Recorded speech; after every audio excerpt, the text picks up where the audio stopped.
እንዴት ሰነበታችሁ? እንዴት ቆያችሁ? እግዚአብሔር የተመሰገነ ይሁን።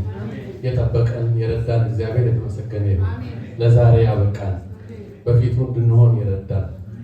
ቅድም ዘማሪዎች ሲዘምሩ እግዚአብሔር ሉዓላዊ ነው እያሉ ነበር፣ ድንቅ ነው ሲሉ ነበር።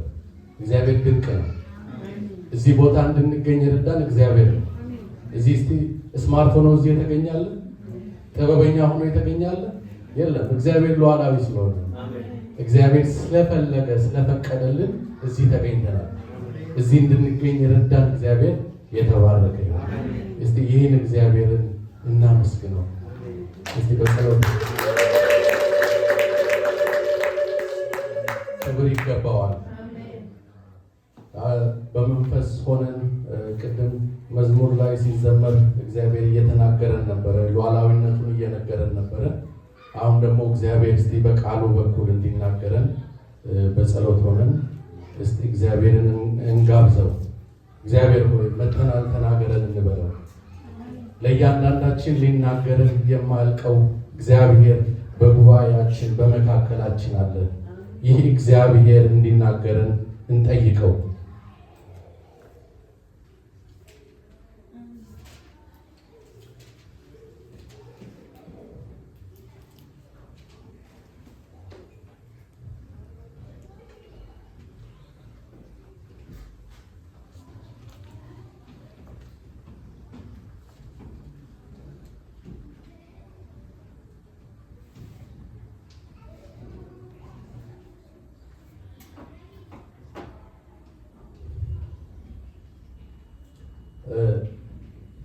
አንድ ክፍል አነባለሁ በጸሎት መንፈስ ሆነን።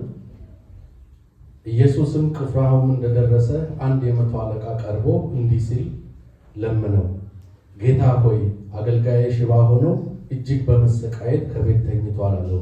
ኢየሱስም እኔ መጥቼ እፈውሰዋለሁ አለው። የመቶ አለቃው ግን እንዲህ አለ፣ መልሶ እንዲህ አለ፣ ጌታ ሆይ ወደ ቤቴ እንድትገባ የሚገባኝ አይደለሁም፣ ነገር ግን በዚሁ ሆነ አንዲት ቃል ብቻ ተናገር፣ አገልጋይም ይፈወሳል።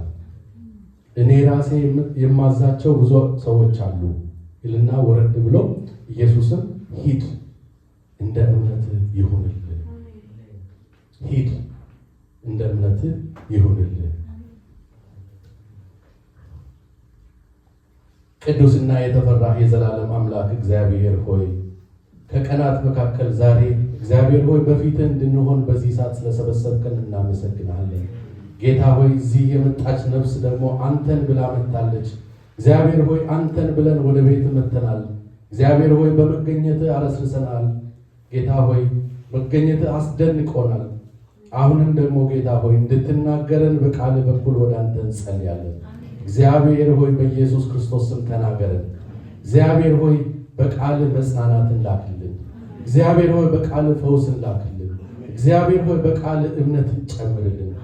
እምነትን በኢየሱስ ክርስቶስ ስም ጨምርልን። ሂድ እንደ እምነት ይሁንልን ብለሃል ጌታ ሆይ። ያ እምነት ጌታ ሆይ ለእኛም ዛሬ ይሰጠን። እግዚአብሔር ሆይ ፐርሲስተንት የሆነ ታላቅ የሆነውን እምነት ጌታ ሆይ በእኛ ላይ አብዛ። እግዚአብሔር ሆይ አንተን ማየት እንድንችል በኢየሱስ ስም እርዳ። እግዚአብሔር ሆይ ሳትከለከል በመካከላችን ተመላለስ። እናመሰግናለን በልጅ በኢየሱስ ስም። እንዴት ቆያችሁ?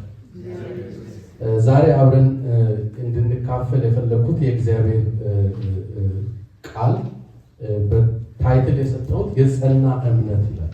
የጸና እምነት፣ ታላቅ እምነት። በመጽሐፍ ቅዱሳችን በተለያዩ ክፍሎች ታላቅ እምነቶች ተገልጸዋል። ከነዚህ መካከል የተወሰኑትን ለማየት እንሞክራለን። በተለይ ታላቅ እምነት የተባለላቸው ሰዎች ሁለቱን ለማየት እንሞክራለን። ሁለቱን እነዚህን እንድመርጥ ያደረገኝ ምንድን ነው? የአሕዛብ ወገን የሆኑ ሁለት እምነታቸው ታላቅ የተባሉ ሰዎች አሉ። ብዙ ተጠቅሶ ሊሆን ይችላል። እኔ ግን ለዛሬ ያሰብኳቸው ሁለቱን ብቻ ነው። የመጀመሪያው ማቴዎስ ወንጌል ምዕራፍ 8 ከቁጥር 5 እስከ 13 የሚገኘው ቅድም ያነበብኩላችሁ የመቶ አለቃው እምነት ይላል። የመቶ አለቃው እምነት። ይህን የመቶ አለቃውን ታሪክ ማቴዎስም ጽፏል፣ ሉቃስም ጽፏል። ማቴዎስ በሚጽፍበት ጊዜ መጽሐፍ ቅዱስ አዋቂዎች እንደሚናገሩት ዳይሬክት ነው። ኢንዳይሬክትሊ ነገሮች ቢፈጸሙ እሱ በጊዜው በነበረው በእስራኤል ታሪክ በሽማግሌ ይካሄዳል። በአገር ሽማግሌዎች፣ በቅዱሳን ወይም በአስተዳዳሪዎች በኩል ወደ ገዢ ይካሄዳል። ለምሳሌ ሄሮድስ ጌታ ኢየሱስ ክርስቶስን ገረፈው ይላል። ሌሎች ሲጽፉት ግን አስገረፉት ይላል። በትእዛዝ እንዳደረጉት የሚፈጸሙ ነገሮች ኢኪቫለንት አድርጎ ነው የሚያቀርባቸው። ምክንያቱም በነበረው ታሪክ ላይ እዛ የእስራኤል ሂስትሪ ላይ አንድ ሰው ሪፕሬዘንት አድርጎ በሚመጣበት ጊዜ የሚያቀርበው ነገር ልክ እንደኔ እኔን ወክሎ ስለመጣ የሚያቀርበው ልክ እንደኔ ስለሆነ ትእዛዙ የወጣው ከሄሮድስ ስለሆነ ነው ገረፈው የሚለው። ስለዚህ ይሄኛውንም ሰውዬ የመቶ አለቃውን ታሪክ ሉቃስ ሄደን በምናይበት ጊዜ ሉቃስ በሽማግሌዎች በአገር ሽማግሌዎች ጌታ ኢየሱስ ክርስቶስን እንዳስጠየቀው ይነግራል። ማቴዎስ ግን በሚጽፍልን ሲጽፍ ቀጥታ ሰውየው እንዳቀረበ ይህን ክፍል በጣም በምታዩበት ጊዜ መንፈስ ውስጥ ይከታቸዋል። የሚከተው ለምንድን ነው? መቶ አለቃው ሮማዊ ነው። ጌታ ኢየሱስ ክርስቶስ ደግሞ የወጣው ለአይሁዶች ነው። አይሁዶች ገና አልተቀበሉትም። ይህን የጻፈልን ማቴዎስ ራሱ ወደ ጌታ ኢየሱስ ክርስቶስ የመጣው ምዕራፍ 9 ላይ ነው። የተጠራበት ታሪክ የተጻፈው ምዕራፍ 9 ላይ ነው። ብዙዎች ወደ ጌታ ወይንም ሐዋርያቶችን ጌታ ኢየሱስ ክርስቶስ ጠርቶ ባልጨረሰበት ጊዜ፣ ይህ ማለት ጌታ ኢየሱስ ክርስቶስ ገና ወደ አገልግሎት በጀመረበት ጊዜ የእግዚአብሔር መንፈስ ለሮማዊው ተገለጠ። ሲጀምር ምንድን ነው የሚለው? ጌታ ሆይ ሂዝ ኖት ሎርድ፣ የሮማውያን ጌታ አይደለም። በጊዜው ሮማውያን ጌታ ሆይ አይሉትም። እሱ ግን መጥቶ ማይ ሎርድ፣ የሚያመልከው ሌላ አምላክ እያለው በጊዜው ሌላ አምልኮ ውስጥ የነበረ ሰው ኢየሱስ ክርስቶስ ግን ችግሩን ይዞ በሚመጣበት ጊዜ ማይ ሎርድ። በቹዝን የምትመለከቱ ከሆነ እዛ ላይ በጣም አድርገው ነው ኤክስፕሌን የሚያደርጉት። how do you call him my lord? he's not your lord። እስራኤላውያን በዘመኑ ደግሞ በጣም ቀናተኞች ናቸው። የራሳቸው የሆነውን ነገር ለሌላው አሳልፎ መስጠት አይፈልጉም። የራሳቸው የሆነውን ለሌላው መስጠት ስለማይፈልጉ መጥተው ማይ ሎርድ ባለበት ጊዜ how do you call him my lord? he's ours, he's Jewish, you are Roman, you can't call him my lord። የገባው ግን መጥቶ he called him my lord። ብላቴናዬ ሽባ ሆኖ እጅግ እየተሰቃየ ቤት ተኝቷል አለ። ወደ ጌታ ኢየሱስ ክርስቶስ መጣ፣ ጥሶት መጣ። ምን ማድረግ?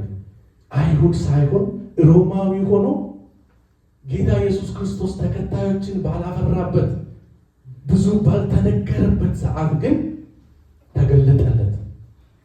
ሊፈውስ እንደሚችል ጌታ ኢየሱስ ክርስቶስ ልጁን ሊፈውስ እንደሚችል ተገለጠለት። በጣም የሚገርመው መልሱ ነው። ኢየሱስ ክርስቶስን ድንቅ የሆነ መልስ ሰጠ። መጥቼ ልፈውስልህ አለው። መጥቼ ልፈውስልህ። ዳይሬክት ነው የመለሰለት። መጥቼ ልፈውስልህ። መቶ አለቃው ግን እኔ ቤትማ አትገባም፣ አንተ ቅዱስ ነህ፣ አንተ ኃያል ነህ፣ እኔ ጋር የሚያስገባል እኔ ቤት እንድትገባ የሚያደርግ ቅድስና የለኝም፣ አንተ ንጉሥ ነህ። ካን ዩ ኢማጂን ማይ ሎርድ ብሎ ጠርቶት ሮማዊ ቤት እኔ ልሂድ ሲል ኖ አይገባኝም። ለምን አይገባም? ቅድስናችን የመርገም ጨርቅ ነው ይላል ቃሉ። እኛ ጌታ ኢየሱስ ክርስቶስ ወደ ቤት ልግባ አስገባኝ በሚልበት ጊዜ ከቤቴ ጣራ በታች ልትገባ አይገባም። እኔ ኃጢአተኛ ነኝ፣ እኔ በደለኛ ነኝ። ያንተን ያክል አንተን የሚያስገባ ወደ ቤት የሚያስገባ ቅድስና የለኝም።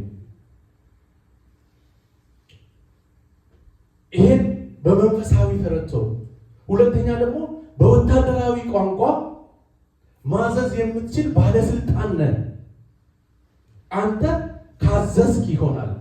ምንድን ነው ጌታ ኢየሱስ ክርስቶስ ማዘዝ የሚችለው? ሁሉንም። በሽታን ማዘዝ ይችላል።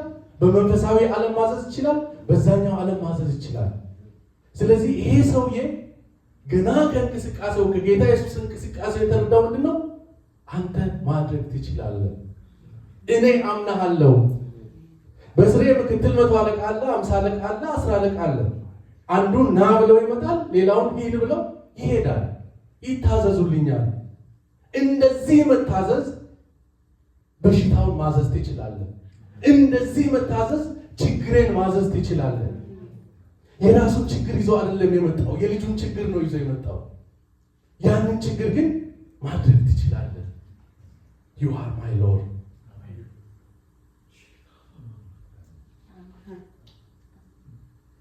ቃል ብቻ ተናገር።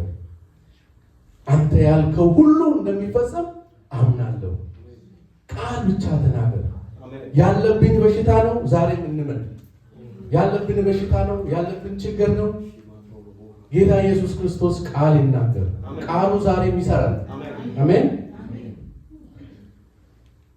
ይህ ነው። እዚህ ጋር ደግሞ መተን ስናይ ኢየሱስን መልሶ በመልሱ በጣም ተደነቀ። በመልሱ በጣም ተደነቀ። እየፈለገ ያለው የሚያምን ነው። በማንነቱ በመሲህነቱ።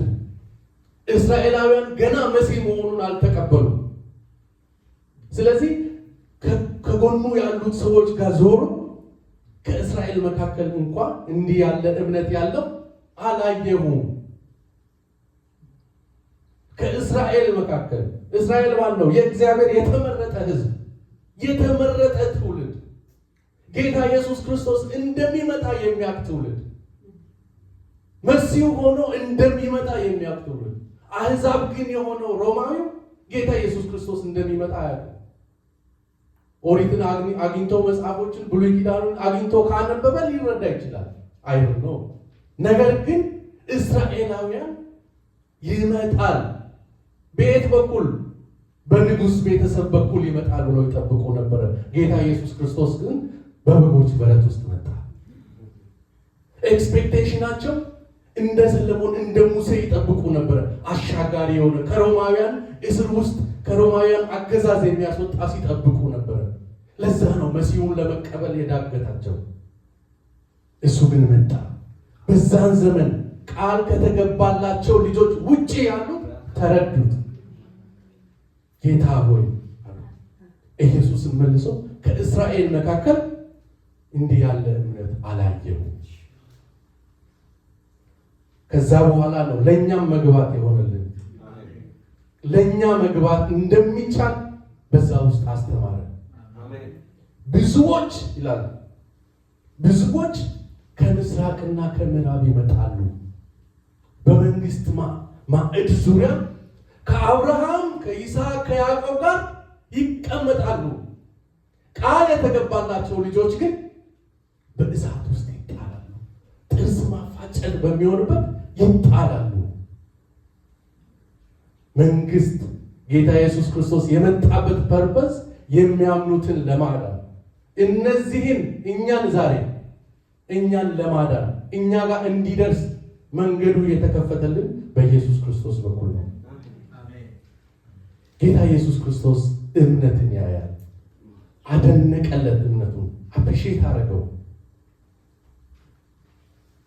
ማይ ሎርድ ብሎ መጣለት። መልሱ ምን ሆነ? ሂድ እንደ እምነትህ ይሁንልህ። አይገርማችሁም? ሂድ እንደ እምነትህ ይሁንልህ። ማድረግ ትችላለህ ነው ያለው። የተናገረው ለመቶ አለቃው ነው። የተፈወሰው ግን ልጁ ነው። ቃሉ የተፈጸመው ልጁ ላይ ነው። የተናገረው ኮሚኒኬት ያደረገው እምነት ያሳየው ዛሬ በእኔና በአንቺ እምነት ሌላ ሰው ጋር ታሪክ ይሰራል፣ ሌላው ጋር ፈውስ ይሆናል። ከሚጠበቅብን ግን የኔ እምነት ነው። የኔ እምነት ከዚህ ምን እንማራለን? በወቅቱ ለነበሩ አይሁዳውያን ብዙ ነገር ተምረዋል። ዛሬስ እኛ ምን እንማራለን? ከመቶ አለቃው ታሪክ አንደኛ የእምነት ደረጃችን ከፍ ማለት አለበት። እምነታችን ፍጹም መሆን አለበት። ስንደገፍ ልንደገፈው ይገባል። ኮንዲሽናል የሆነ መደገፍ አያስፈልግም።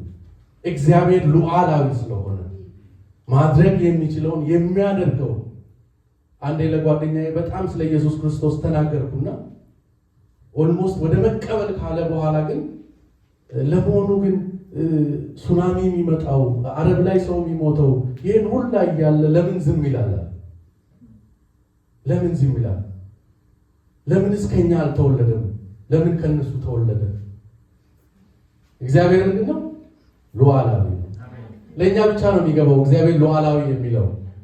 እግዚአብሔር የፈለገውን ቢያደርግ ምንድን ነው? ሉዓላዊ ነው። ሲያኖረንም ሉዓላዊ ነው፣ ሲገለንም ሉዓላዊ ነው። ለእኛ ለገባን ለተቀበልን እግዚአብሔር ሉዓላዊ ነው። ዓለም እስካሁን ትጠይቃለች፣ ለምን እከሌ ሞተ ይላል። እኔ በሕይወቴ ስለኖረ ስለመኖሬ እግዚአብሔር ሉዓላዊ ነው። ለእኔ ለተደረገልኝ ነገር እግዚአብሔር ሉዓላዊ ነው። ለሱ ሳይሆን ያንን ጥያቄ እግዚአብሔርን ለምን አላደረግክም ከማለቴ በፊት እግዚአብሔር ለእኔ ያደረገው ሉዓላዊ ያስብለዋል። እግዚአብሔር ሉዓላዊ ነው። የእግዚአብሔር ቃል ከጌታ ኢየሱስ ክርስቶስ የወጣው የእግዚአብሔር ቃል በቦታው ርቀት አይወስንም። ቦታ አይወስነው፣ ርቀት አይወስነው፣ ማንነት አይወስነው፣ ተፈጻሚ ይሆናል። እምነታችን የእምነት ደረጃችን ከፍ ካለ። ሁለተኛው የእግዚአብሔር መንግስት ለሁሉም ነው። ለማን? ለሁሉም። ለተቀበሉት፣ ላልተቀበሉት፣ ገና ለሚቀበሉት ለሁሉም ነው። ጌታ ኢየሱስ ክርስቶስ የመጣው አንዴ ስለሆነ እስካሁን ድረስ ወደ መንግስቱ የሚመጡ ሰዎች በሙሉ ገብተው እስከሚያልቁ ድረስ የሚሆን ነው ቃሉ የሚናገረው። ሌላው የቃሉን ስልጣን ይናገራል። ቃሉ ኦቶሪቲ እንዳለው ቀጥታ በበሽታው ላይ ሳይናገር ጌታ ኢየሱስ ክርስቶስ ፈውስ እንዳደረገ ልጁም እንደተፈወሰ ይናገራል። ሲሄድ ልጁ ተፈውሶ ነበረ። ፓራላይዝድ የሆነው ልጁ፣ ችግር ውስጥ የነበረው ልጁ ተፈውሷል። ጌታ ኢየሱስ ሂድ ነው ያለው። ሂድ እንደ እምነት ይሆንልህ። ያመነው ምንድን ነው? ልጄ ይድናል። አንተ ምን ስታደርግ? ቃል ብቻ ስትናገር አመነ፣ ሆነለት። የእግዚአብሔር ቃል ተአምራትን ማድረግ ይችላል። ተአምራትን ማድረግ ይችላል። ቃል ብቻ ተናገር የሚለው ዛሬም ይሰራል። ዛሬም በእኛ ይሰራል። ለጸሎታችን ትልቅ መሰረት የሚሆነው ጌታ ኢየሱስን የምንጠይቀው ቃል ተናገር፣ በሕይወታችን ቃል ተናገር። ሌላው ትህትናን እንማራለን። ትህትና መቶ አለቃ ነው። እስታተሱን ይዞ አይደለም የመጣው። ጌታ ኢየሱስ ክርስቶስ ጋር ስንቀር እስታተሳችን ማተር አያደርግም። ጌታ ኢየሱስ ክርስቶስን በእምነት ስንቀር ማንነታችን ማተር አያደርግም። ጥያቄያችንና የልብ መዘጋጀታችን ነው ማተር የሚያደርገው። በእምነት የምንጠይቀውን ጥያቄ ደግሞ ትሁት እንድንሆን ይጠይቃል። ትሁታን እንድንሆን እግዚአብሔር ይፈልጋል። እምነታችን ትሁት እንዲያደርገን ሁልጊዜ በጌታ ፊት ራሳችንን ዝቅ ማድረግ እንዳለብን፣ የፈሪሳዊውን እምነት ሳይሆን የቀራጩን እምነት እንዲኖረን ይገባል። ከፍ ብለን ወደ እግዚአብሔር ፊት ለማየት እንኳን የሚገባኝ ወደ ሰማይ እያየን ለመጸለይ ድፍረት ያጣበት ሕጉን ስለሚያውቅ ሳይሆን እግዚአብሔር ሉዓላዊ መሆኑን እግዚአብሔር ትልቅ መሆኑን ተረድቶ አንገቱን ደፍቶ ራሱን ዝቅ አድርጎ የሚቀርቡትን ጌታ ኢየሱስ ክርስቶስ ይሰማል። ከኢየሱስ ቅድስና አንጻር ቅድስናችን የመርገም ጨርቅ መሆኑን መረዳትን ይፈልጋል። እውነተኛ እምነት ትሁት መሆኑን ያስተምረናል። የመጨረሻው ከዚህ ሰው የምንረዳው ከዚህ መቶ አለቃ ታሪክ የምንረዳው ማማለድ ነው። ስለ ሌሎች መጠየቅ፣ በእምነት እኛ ወደ እግዚአብሔር የምንቀርበው ሌሎቹን ይዘን ወደ እምነት ወደ እግዚአብሔር ፊት የምንቀርበው እግዚአብሔር ይመልስልናል። እኛ የምንጠይቀው ጥያቄ በእምነት ይሁን እንጂ ስለ ቤተሰቦቻችን፣ ስለ ጓደኞቻችን፣ ስለ የትኛውም የምናቀርበውን ጥያቄ ጌታ ኢየሱስ ክርስቶስ ይመልስልናል። በእምነት ቀርበን ስንጠይቅ ፈውስና በረከትን እናገኛለን። ፈውስና በረከትን እናገኛለን።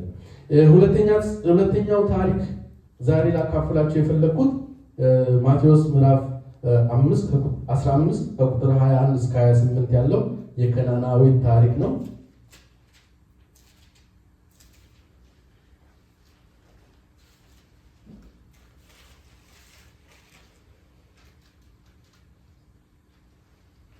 ምዕራፍ 15 ከቁጥር 21 እስከ 28 ይህኛውን ተመሳሳይ ታሪክ አሁንም ማርቆስ 7 ምዕራፍ 24 እስከ 30 ላይ እናገኛለን።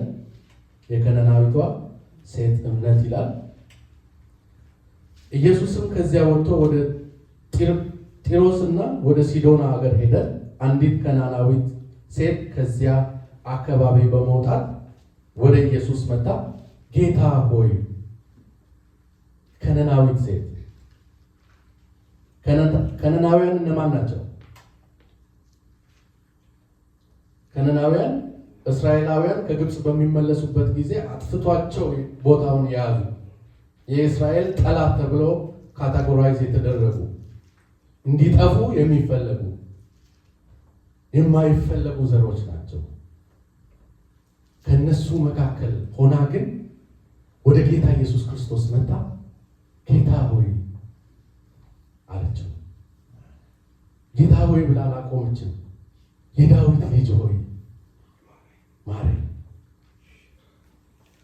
የዳዊት ልጅ ሆይ ራራልኝ፣ ልጄ በርኩስ መንፈስ ተይዛ በጣም ትሰቃያለች ብላ ጮኸች።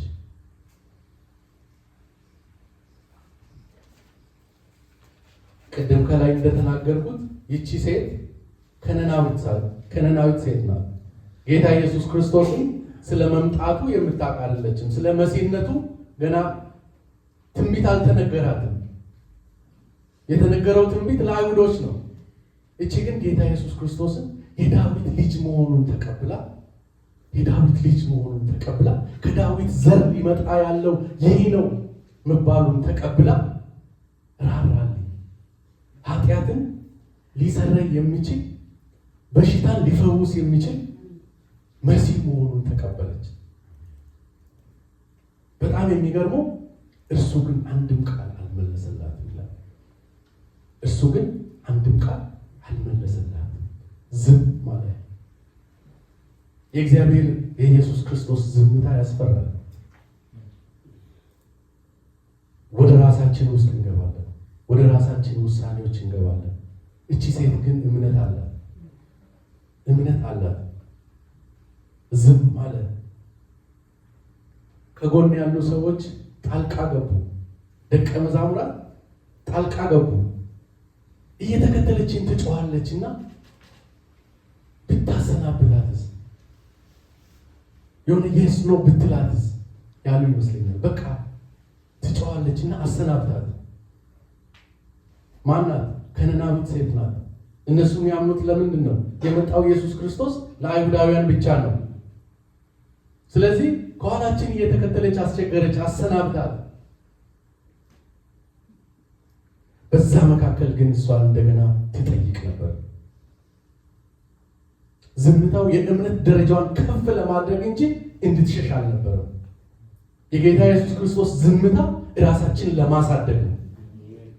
ማደግ የምንችለው ከኮምፎርት ዞናችን ስንወጣ ብቻ ነው። በእምነት ማደግ የምንችለው ከኮምፎርት ዞናችን ከወጣን ብቻ ነው። ዲፔንድ ያደረግንበትን ነገር እስክንተው ድረስ ጌታ ኢየሱስ ጸጥ ይችላል። አንዱን ይዘን ሌላውን የምንጠይቅ ከሆነ ያንን ነገር እስከምትለው ድረስ ዝም ሊል ይችላል።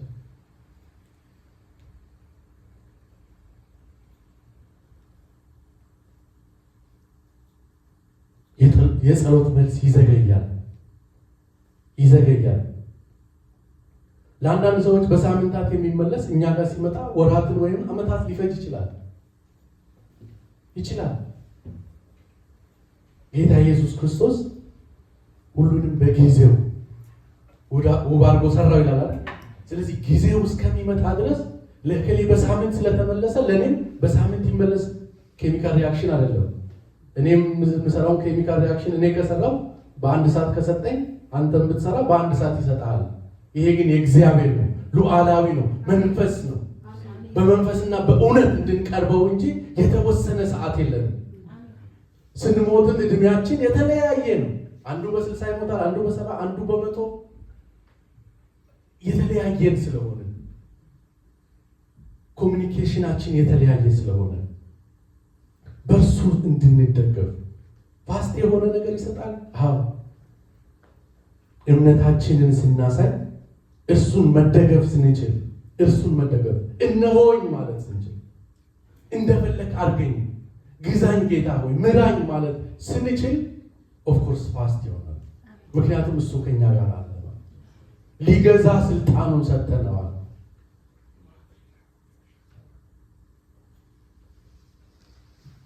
መውደቅ ይመጣል።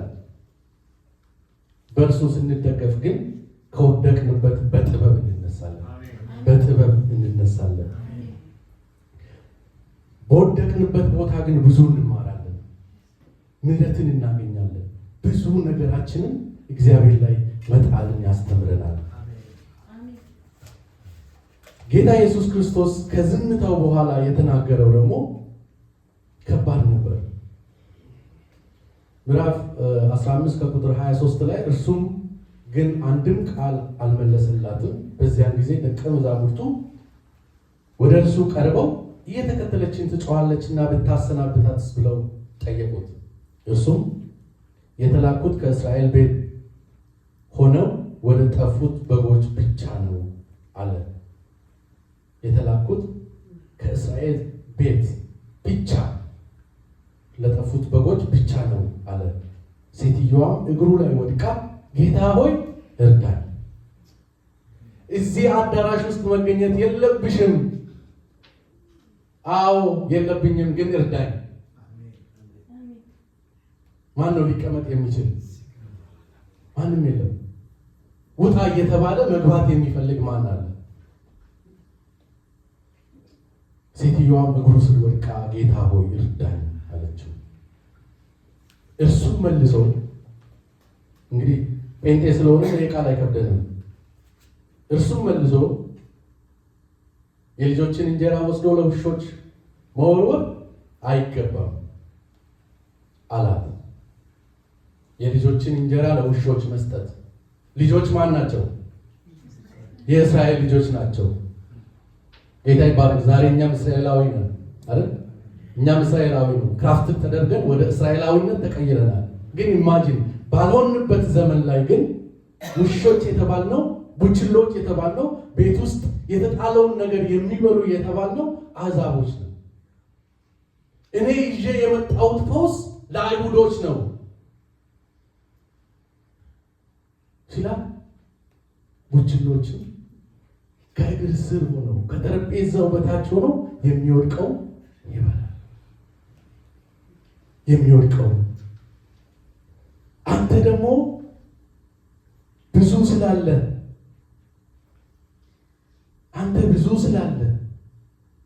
አንተ ቸር አምላክ ስለሆንክ የሚተርፈው አንተ ጋር አለ። በጠረጴዛው ላይ ያለው ምግብ ከልጆች ይተርፋል። ስለዚህ ለኔም ስጠኝ። አይገርምም? የጥያቄ አንደርስታንዲንግ አንዳንድ የሚያስገርሙ ምላሾች አሉ አይደል? ውጣ የተባለ ሰው እንደዚህ አይነት መልስ ሲመልስ፣ እዚህ መገኘት ቦታ አይደለም የተባለ ሰው ኖ ትርፉንም ቢሆን ስጠኝ። ለምን? ልጄ ትፈወሳለች። ትርፉን የወደቀውንም ቢሆን ስጠኝና ልጄ ትፈወሳለች። ቡችሎች ከጌታቸው ማዕድ የወደቀውን ፍርፋሪ ይበላሉ። አንተ ባለጠጋ እንደውም ካውቃለሁ ለልጄ ወይም ለኔ ካንተ የሚተርፈው ከልጆች የሚተርፈው ይበቃናል፣ ይበቃኛል። ይህን ማመን የምንችለው ሮሜ ምዕራፍ 1 ከቁጥር 16 ላይ ሮሜ ምዕራፍ 1 ከቁጥር 16 ላይ ጳውሎስ ጽፎልናል። አብረን እናንብበው። ሮሜ ምዕራፍ 1 ከቁጥር 16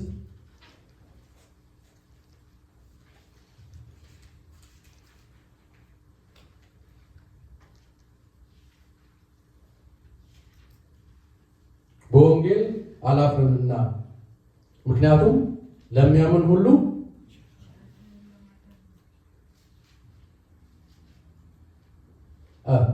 በወንጌል አላፍርምና ምክንያቱም ለሚያምን ሁሉ ለድነት የሚሆን የእግዚአብሔር ኃይል ነው። ይህም በመጀመሪያ ለአይሁድ ቀጥሎ ለአሕዛብ ነው። አዲሱ መደበኛ ላይ የምታነቡ ከሆነ በመጀመሪያ ለአይሁድ ቀጥሎ ለግሪክ ሰዎች ከዛም ለሚያምን ሁሉ ይላል። ሶስተኛ ላይ ነው የመጣ ነው። የሚገርማችሁ መጀመሪያ ለአይሁድ ከዛም ለግሪኮች ከዛ ቀጥሎ ለምናምን ለኛ ጌታ ኢየሱስ ክርስቶስ መጥቶላችኋል ተብሎ ላመንን ለኛ መዳን የሚሆንልን ማን ነው? ወንጌል ነው። በሶስተኛ ደረጃ ተቀብሎናል። አዎ ሉዓላዊ ስለሆነ በጊዜው መጥቶልናል። ሐዋርያትን ሲመርጥ የነበረው ጌታ ኢየሱስ ክርስቶስ በምድር ላይ ሳለ 12ቱን ሐዋርያት ሲመርጥ የነበረው እዛ እንዲደርሱ የጠፉ የእስራኤል ልጆችን እንዲሰበስቡ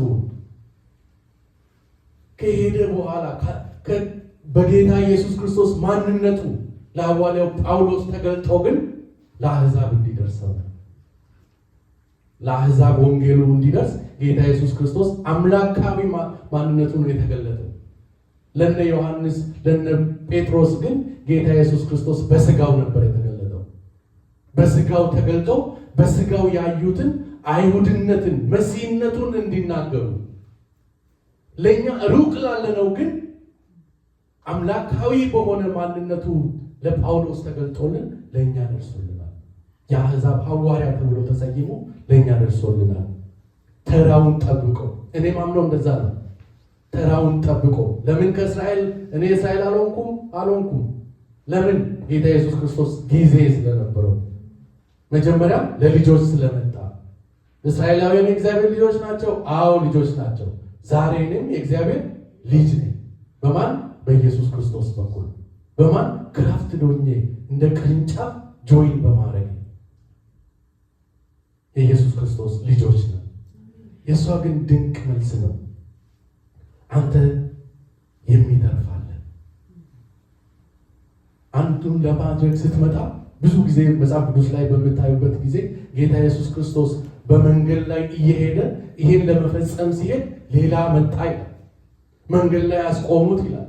ሁሉንም እየፈወሰ ነው የሚሄደው። ጣቢታ ጋር እስከሚደርስ ድረስ መንገድ ላይ ተይዞ ይፈውስ ነበር። ለምን? አያልቅም። ስለማያልቅ የሚትረፈረፍ ነገር ስላለው ለእያንዳንዳችን ሊደርስ የሚችል ነገር ስላለው ጌታ ኢየሱስ ባለጠጋ ስለሆነ ኢየሱስም እምነትሽ ታላቅ ነው አላት። አሜን። እምነትሽ ታላቅ ነው። ቡችሎች ውሻ ተብለን እንኳን እንዳንሄድ እንዳትወጣ ያደረጋት እምነት ታላቅ እምነት ነው ተባለላት። እምነትሽ ታላቅ ነው። ምንም እንኳን አሕዛብ ብትሆኝም ምንም እንኳን ጊዜ አሁን ባይሆንም ፈውስን አግኝታለች። ጊዜዋ ባልሆነበት ጊዜ መጣ ፈውስን ተቀብላለች። ፈውስን እንድንቀበል ዘንድ ከዚህ ሴት ታሪክ ምን እንማራለን? ከዚህኛዋም ሴት ተመሳሳይ የሚያደርጋት ከነናዊት ሴት ናት። የአይሁድ ጠላት የተባሉ አጥፍታችሁ ውረሱ የተባሉበት ሲሄዱ እያጠፉ ሄዱ ነው የሚለው። እየጨፈጨፉ ሄደው ነው ሀገራቸውን የወረሱት። ከነዛ ወገን ከተረፉት ወገን ሆና ነው ጌታ ኢየሱስ ክርስቶስ ጋር ጌታዬ ሆይ ብላ የመጣችው። የዳዊት ልጅ ሆይ አንተ የዳዊት ልጅ ነህ ብላ የመጣችው። መታም ፈውስን አገኘች። ፈውስ ይሁንልን በኢየሱስ ክርስቶስ ስም ፈውስ ይሁንልን። ከዚህችም ሴት ታሪክ የምንማረው ትህትናን ነው። ይሄ ትህትና ደግሞ በዝቅታ ውስጥም ሆነን ፐርሲስት እንድናደርግ የሚያደርግ ትህትና፣ የመጣንበትን ዓላማ ጌታ ኢየሱስ ክርስቶስ ጋር ያመጣንን ጥያቄ ይዘን መልስ እስክናገኝ ድረስ የምንቆይበት ትህትና፣ እስኪመለስ ድረስ ላለመውረድ ትህትና፣ ባለመሰልቸት የመጠየቅ ባለመሰልቸት የመጸለይ ትህትና። ዝም ቢል እንኳን ጎረቤቶች፣ በዙሪያ ያሉ ሰዎች ቢያስጨንቁን እንኳን የሚያስጠብቀን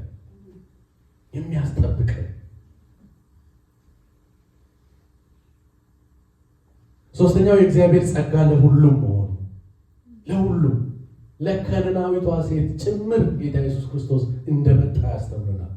ጠላት ሆነን ነበር። አዎ፣ ዛሬ ግን ልጆች እንድንሆን ፈውስ የሆነላት ጌታ ኢየሱስ ክርስቶስ ከነቤተሰቧ እንድትቀበል ያደረጋት እምነቷ ነው።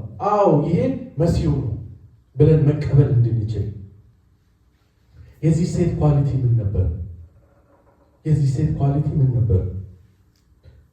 ከነናውያን ከይሁዶች የተለየ ባህል አላቸው፣ የተለየ ካልቸር አላቸው። የዘር ግድግዳ አለባት ከነናዊትና አይሁድ። ጌታ ኢየሱስ ክርስቶስ አይሁድ ነው። ሰማራዊቷ ሴት እኮ የመጀመሪያውን እንዳየችው አንተ አይሁድ ነህ አለችው። እንዴት ከኔ ከሳምራዊቷ ሴት ውሃ ልትጠይቅ ትችላለህ? የዘር ግድግዳ ለማሳየት ሞከረች።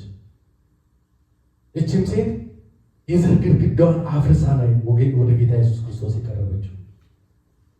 የጾታ ግድግዳ አፍርሳ ነው ጌታ ኢየሱስ ክርስቶስ ጋር የቀረበችው። አይሁድ ሆኖ ሳለ የአይሁድን ወንድ ቀርባ ጌታ ሆይ የዳዊት ልጅ ሆይ ማረኝ ብላ። ሁለተኛ ከሴትዮዋ የምንማረው ልጅሽ በጋኔን ተይዟል ይዞታል የሚለው መከራ የሚለው ጩኸት፣ የጎረቤቱ ጩኸት፣ የዘመድ አዝማዱ ጩኸት ሁሉ ችላ ችግሯን ይዛ መጣለች። ቤቷ ውስጥ ሰላም የለም። ልጇ ይጮሃል፣ ይወድቃል፣ ይነሳል። ከፍ ሲሉ ኢትዮጵያም እንደምናውቀው በሰንሰለት ሊታሰር ይችላል። ያንን ሁሉ ነገር ግን ሊያስጥል የሚችል ኢየሱስ ጋር መጣለች። ተሻግራ ነው የመጣችው። ወገኖች እንድታዩ የምፈልገው ተሻግራ መግባት አትችይም በተባለችበት ቦታ ገብታ የፈለገችው ምንድን ነው? መልስ ነው። ልትመለስ አልፈለገችም። መልሱን ሳታገኝ ልትወጣ አልፈለገችም። የኢየሱስ ዝምታና ፈተና። ኢየሱስ ዝም ማለት ምን ስትል? ስትጮህ ይላል። ትጮህ ነበር ይላል። ሌላውን እስኪረብሽ ድረስ ትጮህ ነበር። ጩኸታችንን ሰምቶ የሚመልስ አምላክ አለን። አሜን። እግዚአብሔር ይመልሳል። በዙሪያ ያሉ ሰዎች ሊቆጡ ይችላሉ፣ ሊጮሁብን ይችላሉ። ነገር ግን ኢየሱስ ይመልሳል። በቡችሎች ብንመሰል፣ በውሾች ብንመሰል ጌታ ኢየሱስ ክርስቶስ እንደ ልጅ ከፍ ያደርገናል። እንደ ልጅ ለልጆች የመጣው በረከት ሁሉ ለእኛ እንዲሆን እግዚአብሔር ይፈቅድልናል። እምነታችንን ስናበረታ በምላሹ ውስጥ ጥበብ እንማራለን። ተመሰከረላት። በማን ፊት? በደቀ መዛሙርቱ ፊት። አንቺ ሴት እምነትሽ ታላቅ ነው ተባለላት። ቅድም ትጮህ ነበር የተባለችው ሴትየው አሁን ግን ከነሱ የበለጠ እምነት እንዳለ ታያል። እምነቷ ትልቅ ሆነ። በጮሁባት ሰዎች ዙሪያ እዛው እያለች እምነትሽ ታላቅ ነው ተብሎ ተመሰከረላት። ምስክርነት የሰጡት ሰዎች እዛው እያሉ አትጮሂ ዝም በይ ያሉት እዛው እያሉ ጌታ ኢየሱስ ክርስቶስ እምነትሽ ታላቅ ነው። ዝምታ የጸሎት መልስን አይከለክልም። በዝምታ መሃል መቆጣት የለብንም። መጠራጠር የለብንም። መጠየቅ። ጻድቅ በእምነት ይኖራል። ስለዚህ እምነታችንን ወደ እግዚአብሔር ከፍ እያደረግን በእግዚአብሔር ቸርነት ላይ መደገፍ ይኖርብናል። እውነተኛው እምነት እዚህኛዋ ሴትዮዋ ላይ አይተናል። እውነተኛው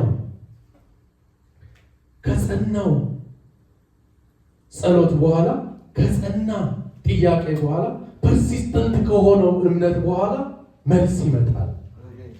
የመጣው መልስ የሚፈውስ መልስ ነው። የመጣው መልስ ችግሩ በስንት ሰዓት እንደወደቀ ሳናቅ እንኳን ወደ ድል እንሻገራለን። ወደ ድል እንሻገራለን። የጠየቅንበት ጥያቄ ሁልጊዜ መልስ ያገኛል። እኛ ሳናቅ መልስ ይሆንልናል። በጣም የሚገርማችሁ የመጨረሻው ክፍል ይሄን አንብቤ እንጨርሳለን። አስቴር ምዕራፍ 6 ላይ ያለውን አስቴር ምዕራፍ 6 አብረን እናንብብና እንጨርሳለን።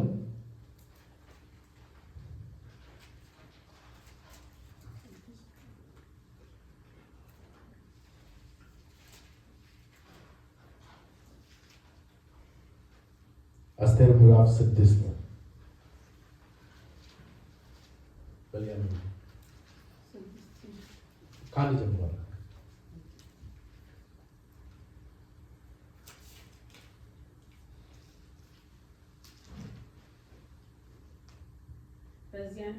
በዚያንም ሌሊት እንቅልፍ ከንጉሡ ሸሸ። የዘመኑ ታሪክ መጽሐፍ ያመጡ ዘንድ አዘዘ። በንጉሡም ፊት ተነበረ። ደጁንም ከሚጠብቁት ከንጉሡ ጃንደረቦች ሁለቱ ገበታና ታራ እጃቸውን በንጉሡ በአርጤክስስ ላይ ያነሱ ዘንድ እንደፈለጉ መርዶክዮስ እንደነገረው ተጽፎ ተገኘ። ንጉሡም ስለዚህ ነገር ለመርዶክዮስ ምን ክብርና በጎነት ተደረገለት አሉ። ንጉሡም የሚያገለግሉ ብላቴናዎች ምንም አልተደረገለትም አሉ። ንጉሡም በአዳራሹ ማን አለ አለ። ሐማም ባዘጋጀው ግንብ ላይ መርዶክዮስ ለማሰቀል ለንጉሡ ይናገር ዘንድ ወደ ንጉሡ ቤት ወደ ውጭው አዳራሽ ገብቶ ነበረ። የንጉሡም ብላቴናዎች እነሆ ሐማ በአዳራሹ ቆሟል አሉት። ንጉሡም ይግባ አሉት። ሐማም ገባ። ንጉሡም ንጉሥ ሊያከብረው ለሚወደው ሰው ምን ይደረግለት አለው። ሐማም በልቡ ንጉሡ ከእኔ ይልቅ ማንም ያከብረው ዘንድ ይወዳል አለው። ሐማም ንጉሡን እንዲህ አለው፣ ንጉሡ ያከብረው ዘንድ ለሚወደው ሰው እንዲህ ይደረግለት ይደረግ። ንጉሡ የለበሰውን የክብር ልብስ፣ ንጉሡ የተቀመጠበትን ፈረስ ይመጣለት፣ የንጉሡም ዘንድ በራሱ ላይ ይደረግ። ልብሱንና ፈረሱንም ከንጉሡ አዛውንት በዋነኛው እጅ ያስረክበው። ንጉሡም ያከብረው ዘንድ የሚወደው ሰው ያልብሱ። በፈረሱም ላይ አስቀምጠው በከተማዊቱ አደባባይ ያሳልፈው። በፊቱም ንጉሡ ያከብረው ዘንድ ለሚወደው ሰው እንዲህ ይደረግለታል ተብሎ አዋጅ ይነገር። ንጉሡም ሐማን ፈጠን እንደተናገርከው ልብሱንና ፈረሱንም ውሰድ፣ በንጉሡም በር ለሚቀመጡት አይሁዳዊ ለመርዶክዮስ እንዲሁ አድርግለት፣ ከተናገርከውም ሁሉ ምንም አይቅር አለው። ሐማም ልቡንና ፈረሱን ወሰደ። አሜን። እሺ ቴንክ ዩ። እስከዛ ድረስ አንድም አይቅር ምን አለው? መርዶክዮስና የአስቴርን ታሪክ እናውቃለን። ትእዛዝ ወጣባቸው። አስቴርም ወደ ንጉሡ ለመግባት ጊዜ ትጠብቅ ነበር። ዝም ብላ መግባት አትችልም ነበር። ነገር ግን እንድገባ ያለ ጊዜው የሚመጣ ያለ ጊዜው ወደፊት የሚቀርብ ወደ ንጉሥ ፊት የሚመጣ ይገደል ነበር። ንጉሥ ካልፈቀደ በስተቀር መግባት አትችልም። ነገር ግን ምን አደረጉ? ጸሎት እንያዛሉ። 3 ቀን ጸሎት እንያዝ። ምን ከተባለ በኋላ አንቺ ባታደርጊ እግዚአብሔር ሌላ ያስነሳል። እግዚአብሔር ሰው አያጣም። አንቺ ግን እንድታደርጊ የተሰጠሽ እድል አለሽ። አንቺ እድል አለሽ። ምን እንድታደርጊ? እኛን ወክለሽ ወደ ንጉሡ ገብተሽ ምሕረትን እንድናገኝ የሞት ፍርድ እንዲሻር እንዲገባ ዘንድ ጉልበት የሆነኝ ዘንድ እንጸልይ። የጸሎትን ኃይል እንጸልያለች። ከጸለዩ በኋላ ይሄ ጸሎት በሚሰራበት ጊዜ የጸሎቱ መልስ እኮ አልተነገራትም። ንጉሡን ትሪት አድርጋለች፣ ሐማን ጋብዛዋለች። በዛ መሃል ግን ምን መጣ? ንጉሡን እንቅልፍ ነሳው። ምን የሚገናኝ ነገር እንኳን አልነበረም። ከኔ ማጅን የሚገናኝ ነገር አልነበረውም። እሷ ከምታረገው ነገር ጋርና ንጉሱ ከሚያደርገው ነገር ጋር እንደዚህ በሆነበት ሰዓት ላይ ለዛ እንደዛ ላደረገ ሰው ምን ተደረገ? በሌሊት እንቅልፍ ነስቶ ጌታ ኢየሱስ ክብሩን ይገልጣል። በማን ውድቀታችን በሚፈልጉ ሰዎች የሚዘጋጅ ፕሮግራመሩ ወይም ፕላነሩ ማን ይሆናል? ጠላታችን። ፕላነሩ ጠላታችን ይሆናል። የምን የክብር ጠላታችን ፕሮግራሙን ያዘጋጃል። በጣም የሚገርመው ሐማም በልቡ ይላል። ሐማም በልቡ ከኔ በላይ የሚወደው ማን አለ? ስለዚህ ለራሱ እንደሚጠይቅ አቀረበ ሐሳቡን። ለራሱ እንደሚጠይቅ ሐሳቡን አቀረበ። ንጉሥ ለሚወደው ምን ይደረግ? ልብሱ፣ ክብሩ፣ ቀለበቱ፣ ፈረሱ ይምጣ፣ ይሰጠዋል። በላይ ስታነብ የመጨረሻው ምንድን ነው ያለችው? አንዳች ሳይቀር ይፈጸምልን፣ ይደረግልን። ለምን? የጸሎት መልስ ነው። ጸልየዋል። እዛ ቦታ እስኪደርሱ ድረስ 3 ቀን ሙሉ ጸልየዋል። የጸሎት መልሳቸው የመጣው ሊጠይቁ ምሕረት አርግልን ሊሉ አስቴር እንድትገባ የተፈለገችበት ሰውዬ ላይ በህልሙ መርዶክዮስ እኮ መልካም ያደረገ ሰው ነው። አሜን።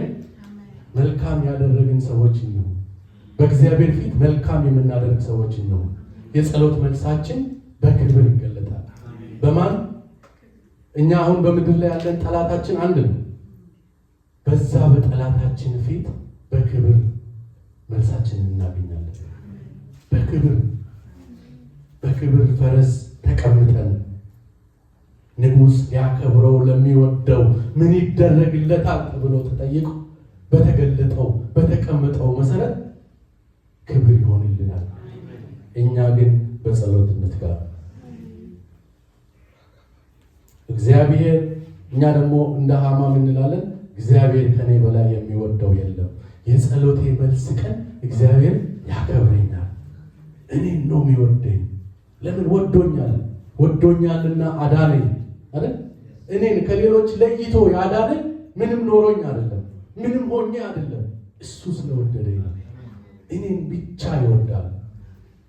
ሁላችንም እኔን ይወዳል የምንል ከሆነ ወራይ እኔን ወዶኛል። ስለዚህ ለኔ በወደደኝ የሚወደው ሰው ለሚወደው ሰው ደግሞ ንጉሥ እንዲህ ይደረግለታል። ልጁን በመስጠት ክርስቶስ እግዚአብሔር ወዶናል። እንጸልይ።